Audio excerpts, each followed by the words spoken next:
Mas então é isso, a minha esposa é palestina, ela é cristã, ela vem de uma linhagem muito antiga de cristianismo e ela é muito resiliente, que aliás é muito importante. Então a minha vida foi aperfeiçoada como um acadêmico. Eu tive maravilhosos privilégios de viajar, fazer fama, consultas, publicações.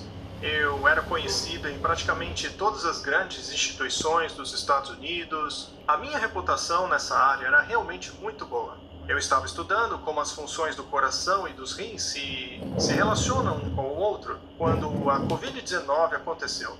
E eu fiz o que um médico instintivamente costuma fazer, que é salvar o maior número de vidas possível por meio do meu trabalho, dos meus contatos, da minha autoridade no país. Mas dentro de poucas semanas eu percebi que algo estava muito errado. Médicos que eram amigos meus, que iam desde Belmont, New Jersey, até Baylor, em Dallas, estavam praticamente deixando as pessoas morrer, serem trucidadas por este vírus. E eu não consegui entender. E eles se fecharam rapidamente, eles não queriam falar com ninguém. Desligaram seus telefones, não respondiam e-mails, começaram a se bloquear. Esses médicos estavam deixando seus pacientes serem trucidados. Eu não podia acreditar, não podia. E ficou ainda pior quando as vacinas chegaram. Os mesmos médicos que impediram o tratamento de seus pacientes, intencionalmente deixando-os morrer, foram os mesmos médicos que passaram a promover as vacinas. Exatamente os mesmos. Quando eu fui ao programa do Tucker Carlson, eu falei nos bastidores para ele: Tucker, os dois estão interconectados. Tem alguma coisa acontecendo aí. E então, como um cristão razoável, eu comecei a enxergar as coisas. E quando eu digo cristão razoável, eu quero dizer que eu frequentava a igreja, eu entendia os princípios cristãos, eu aceitava Jesus como meu salvador, ensinava meus filhos nos princípios cristãos, mas até esse ponto eu não imaginava que Deus estava conduzindo a minha vida de maneira específica. Eu não achava que Satanás estava atuando em tudo isso. Eu achava que o mal era um conceito, mas que tudo acontecia aqui dentro da esfera humana. Mas foi aí que chegou 2020. Neste ano eu percebi que apenas publicar um estudo sobre tratamento do Covid era quase que um sacrilégio à medicina. Quando eu publiquei um tratamento no jornal American General Medicine, eu recebi cartas de todas as partes. Do Dr. Duke Manesh, do Dr. McMaster, do Brasil. E eles diziam: Dr. McCullough, você não pode tratar a Covid. Não pode tratar a Covid. Mas eu dizia: é claro que eu consigo. E com o tempo eu fui angariando ainda mais evidências disso. Eu dizia a eles: juntem-se a mim em tratar esses pacientes, vamos salvar vidas. Mas eles diziam: não, eu não posso fazer isso. E depois que os medicamentos evoluíram um pouco mais, eu consegui desenvolver um segundo protocolo de tratamento.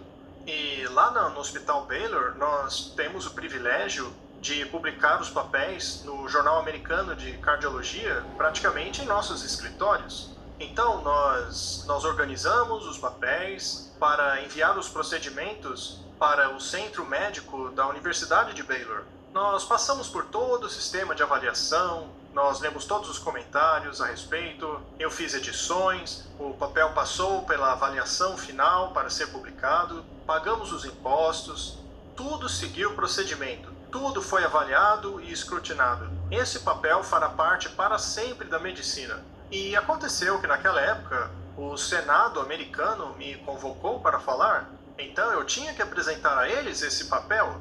Acontece que eu esperei e nada aconteceu, o papel não era publicado. Finalmente eu consegui falar com alguém no telefone e eles me disseram: olha, tem um problema com esse papel.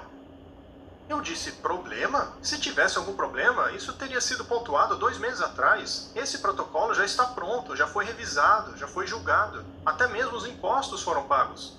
Mas me disseram que eu tinha que falar com o editor. Acontece que ele ficava do outro lado do corredor. Eu simplesmente abri minha porta e fui até ele. Ele era um editor sênior, um dos médicos mais publicados na medicina. Ele ficou à frente dos maiores jornais de medicina por muito tempo. E eu disse a ele: Dr. Roberts, existe algum problema com o papel? E ele disse: olha, eu nunca vi isso. em meus 50 anos de edição. Esse papel foi removido da Biblioteca Nacional de Medicina e agora há uma reclamação administrativa dizendo que ele se sobrepõe muito em relação ao primeiro papel. Entenda uma coisa, a Biblioteca Nacional de Medicina é um banco de dados de computador. Não é operado por pessoas, é um banco de dados de computador. Nele são feitas cerca de 20 mil inserções por dia. Ele não pega uma coisa e compara com a outra. Ele não tem esse tipo de mecanismo, sabe? Toda comparação entre os papéis, toda revisão é feita anteriormente. Tudo aquilo que foi vetado e objetado eu tenho registrado. Mas quando vimos que aquilo aconteceu, meu rosto ficou vermelho. Eu sabia que tinha algo extraordinário acontecendo. Não era normal. É impossível alguém simplesmente pescar aquilo do banco de dados. É impossível que alguém pudesse identificar aquilo e saber que havia um outro protocolo de tratamento chegando. Não tem como.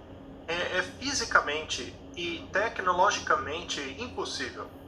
E eu fui para casa naquela noite e disse à minha esposa que eu achava que aquilo era um ato de Satanás. Eu acredito que Satanás interviu diretamente em minha vida. E conforme as coisas se tornaram mais tensas ao longo de 2020, eu fui chamado ao Senado dos Estados Unidos. Eu seria principal testemunha na audiência de 19 de novembro de 2020. E eu tinha que dar ao Senado americano a minha biografia. Eu tive que contratar um escritor de discurso, pois a minha fala tinha que ter um formato específico e durar no máximo 5 minutos. Eu então encontrei um escritor em Washington e tivemos que negociar com o Senado e eles aceitaram. Então tudo que eu tinha que fazer agora é ler o meu discurso. A minha esposa e eu fomos a Washington, nos hospedamos no hotel